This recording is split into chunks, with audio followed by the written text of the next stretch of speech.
संजय केणेकर यांनी मात्र सवाल उपस्थित केलेले आहेत।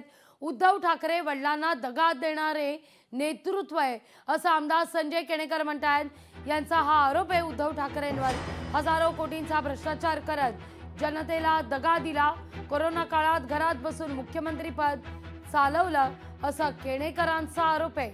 ऐकूया आपण। उभाटाचे नेते उद्धवजी ठाकरे मराठवाड्याच्या दौऱ्यावर येत आहेत शेतकऱ्यांचे हाल विचारायसाठी आणि एकीकडे सरकारवर टीका करताय दगाबाज सरकार। कोरोनाच्या काळात घरात बसून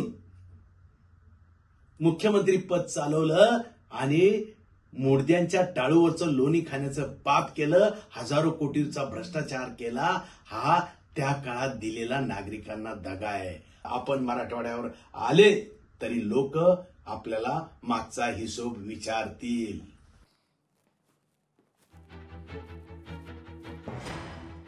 तर मुळात आता सवाल उपस्थित होतोय, आचारसंहिता लागू असताना उद्धव ठाकरे शेतकऱ्याच्या बांधावर कसे काय गेले, निवडणूक आयोग या सगळ्या संदर्भात उद्धव ठाकरेंच्या दौऱ्याला बाण घालणार का, हा सवाल आता या निमित्तानं उपस्थित केला जातोय। उद्धव ठाकरेंचा आजपासून मराठवाडा दौरा आहे। राज्यात आचारसंहिता सुद्धा लागू आहे, कारण नगरपालिकांच्या निवडणुका या ठिकाणी होणार आहेत। 2 डिसेंबरला निवडणूक, 3 डिसेंबरला मतमोजणी आणि निकाल आहे। त्या पार्श्वभूमीवर असं असताना हा दौरा जरी नियोजित असला तरी आचारसंहिता असताना या दौऱ्याची आवश्यकता का, दौऱ्याची घाई का, हा सवाल आता उपस्थित होतोय। या सगळ्या विषयी बोलण्याकरता भाजपचे माध्यम प्रमुख नवनाथ बन आपल्यासोबत जोडले गेलेले आहेत। नमस्कार, स्वागत आहे तुमचं लोकशाही मराठीमध्ये।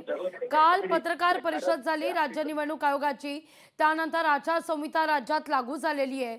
असं असताना सुद्धा उद्धव ठाकरे आज शेतकऱ्याच्या बांधावर जात आहेत, संवाद साधतायत असं म्हटलं जात आहे। हा एक प्रकारे प्रचारच नाही का? मग उद्धव ठाकरेंना निवडणूक आयोग या ठिकाणी बाण कसा घालणार, हा सवाल आता उपस्थित होतोय।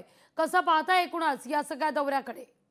खरं तर उद्धवजी ठाकरे यांचा हा दौरा म्हणजे नौटंकीच म्हटली पाहिजे। खरं तर मराठवाड्यातील शेतकऱ्यांना भरघोस मदत करण्याचं काम महाराष्ट्र सरकारनं केलेलं आहे। थेट बँक खात्यामध्ये पैसे देखील जमा होत आहेत।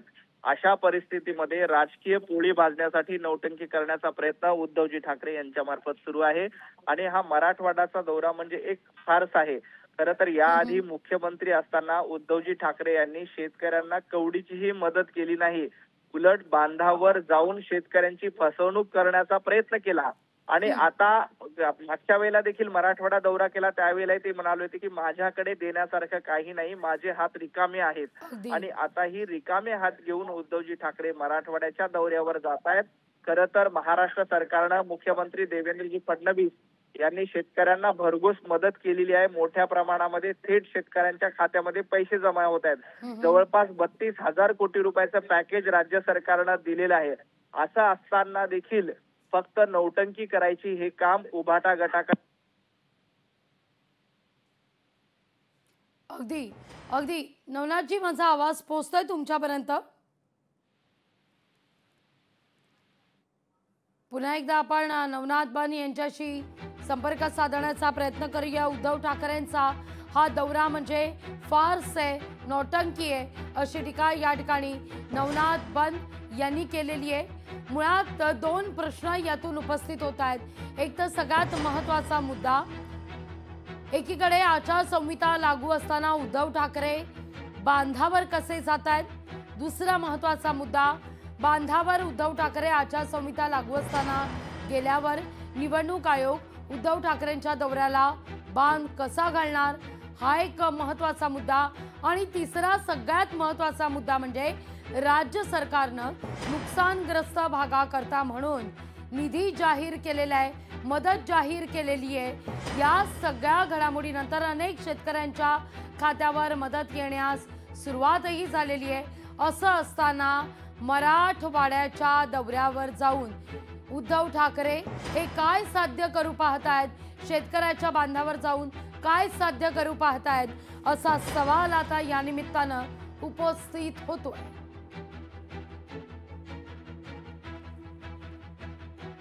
उद्धव ठाकरे आजपासून मराठवाडा दौऱ्यावर आहेत।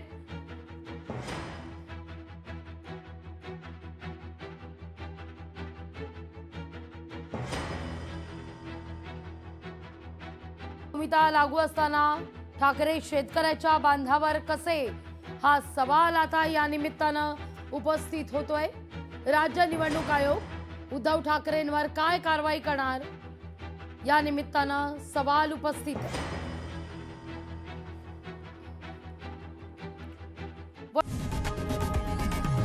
लोकशाही मराठी ऐका, पहा, जागरूक रहा।